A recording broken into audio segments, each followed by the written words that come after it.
Punta naman tayo sa third myth, which is insurance is a scam. Wow. Grabe. Bigat niya na. Marami tayong nababasang mga ganito, especially sa mga complaints ng mga clients na nakakalungkot man kasi meron sila mga bad experiences with regards to insurance dahil maraming mga unprofessional advisors in the past na hindi na-i-discuss na maigi yung paglalagyan ng nuhulugan nila na premium. Oo. Kasi for example, di ba, VUL, yung mga variable unit link na may halong savings component.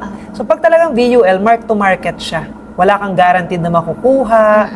Pwede siyang up and down yung market. And ever since na nag-pandemic hanggang ngayong 2026, bagsak pa rin ang Philippine economy. Kaya nga ngayon, nagpa-fund switch na tayo to global funds. So pag hindi na i-discuss ng maigi, or for example, sa banks, doon tayo bumili, pero yung mga nandun ay mostly employees sila, hindi na sila nakokontak. Pag natadown ka, nagagalit ka, mas nagiging intense pa yung iyong pakiramdam doon sa pangyayari kasi hard-earned money mo yun. Pag wala ka nakakausap, wala kang napagre-raisan nung iyong complaints with regards to happening sa plan mo, kaya mas nagagalit ka, kaya doon na ipopost sa social media. And nung nag-start kami, kasi 13 years na ako sa AIA, dating Film Life, natutunan rin namin sa training na yung dating pumutok na issue na with regards to scam, ay marami doon sa pre-need. Ito yung sa mga CAP, Prudential. Diniscuss rin sa amin dito na dati kasi, yung mga pre-need companies, under SEC siya, Securities and Exchange Commission.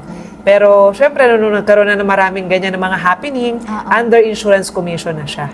Yun. Dati, kung under SEC ka, basta magtayo ka lang ng company, hindi naman nababantayan ng SEC kung saan mo ilalagay yung mga pera ng mga tao.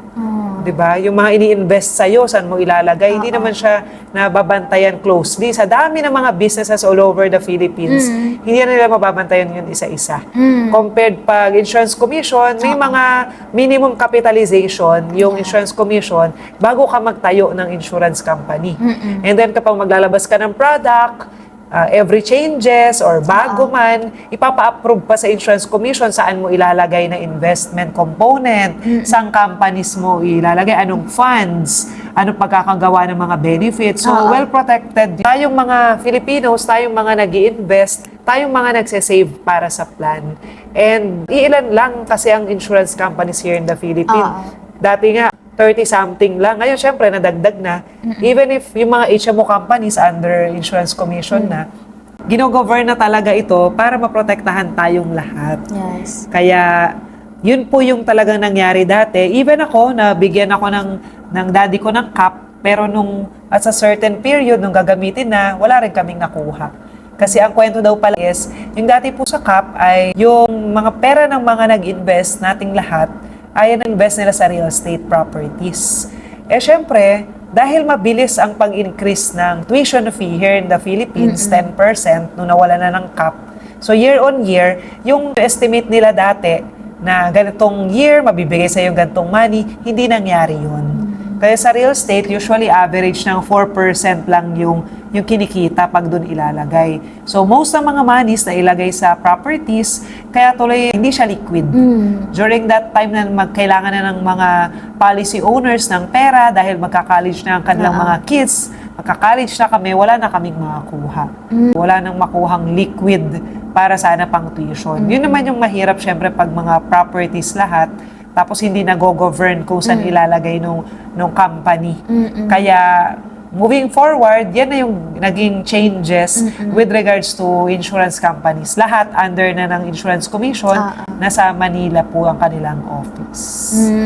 Ganun pala yung history. Oo, Yun nga yung sinabi niya pong sa real estate. Hirap nga i-liquidate nun. Tanong ko lang, Miss Tin, kung anong nangyari, binigay ba sila pabalik sa mga nag-invest sa kanila?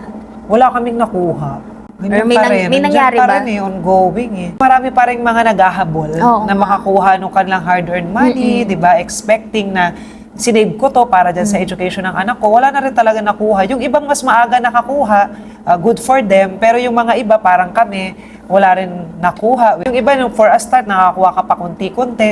Pero nung talagang nag-shoot up na talaga, tapos wala na silang mabigay, wala nang makuha. Puro properties na yung natira sa kanila. na hindi nila basta-bastang maibenta. Mahirap rin naman na basta-basta rin siya ibenta kasi malaki naman yung amount, lalo na kung nandito ka sa Metro Manila yung properties na yun. Yun, kaya super sakit sa mga nag-invest, sa mga nag-save. Yun. So, I feel for people na yun nga, may takot sa kanila kasi na-experience nila or narinig siguro nila, na-experience ng ibang malapit sa kanila na nag-try sila tapos nasunog o kaya naman nagtiwala sila tapos nagkaroon ng misrepresentation dahil hindi maayos yun or hindi ganun ka-professional or educated ba yung nag-guide sa kanila na pinagkatiwalaan nila and now na nagkaroon ng mismatch sa expectations versus sa reality na nangyari. Ngayon, natatakot na sila mag-trust and kaya nasasabing scam. So, I feel for them kung yun man yung naging experience. And at the same time, for me, hindi dapat yung bad experience na yun, hindi dapat yun yung maging hadlang or yung permanent reason kung bakit i-close na natin yung mind natin sa yung bigger truth naman na yun nga regulated na yung insurance and may mga nag-exist na advisor na talagang may care for their clients na talagang nagtitrain para maibigay yung best service, best advice para sa, syempre, money pa rin yan pinaghirapan din ng client at talagang may best interest for their clients. Nag-exist pa rin siya.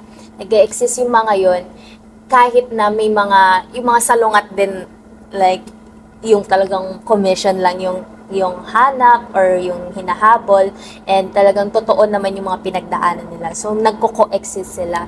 And so, I hope na kahit na may negative experience, hindi yun yung maghahadlang bakit. Ayaw na natin mag-research, ayaw na natin kumausap ng kahit na sino. Kasi halimbawa, insurance, ano lang ba makukuha naming advisor dyan na ilang taon na may commission na ganitong portion compared sa coverage na para sa client mismo, hindi lang para sa kanila, pero para din sa pamilya nila. Walang-wala yun, hindi siya equivalent. So, mas marami yung nawawala sa client kesa sa advisor. Ganun yung niya, di ba? Pero, ayun, kailangan lang mas maging tayo. Kaya, nandiyan naman na din yung internet, we can research and we can choose whom to talk to, sino yung mga kakausapin natin, and I hope na mas maging pwedeng may two truths na nangyayari at the same time. May negative experience, may mga scam at the same time, ito yung mga regulated na ng IC, may mga advisor na dedicated sa trabaho nila na makakapagbigay sa inyo ng wise financial advice and talagang yung benefit is para sa inyo. And talagang may mga nakaka-claim na millions, about death, health, education, retirement. Yan, nagko-coexist sila. So, yun lang. Yan. So this reminder na please do your research. I-research mo yung company kung saan ka kukuha ng policy or kung saan ka mag-i-invest. And you can also research kung licensed yung financial advisor mo. Nakikita yan, i-search mo sa Google, nakikita yan sa Insurance Commission. Kasi every 3 years, nagre-renew po kami ng aming license as financial advisor. So may kita mo dyan kung sino yung mga legit persons whom you can deal with regards to this insurance and savings sa insurance companies.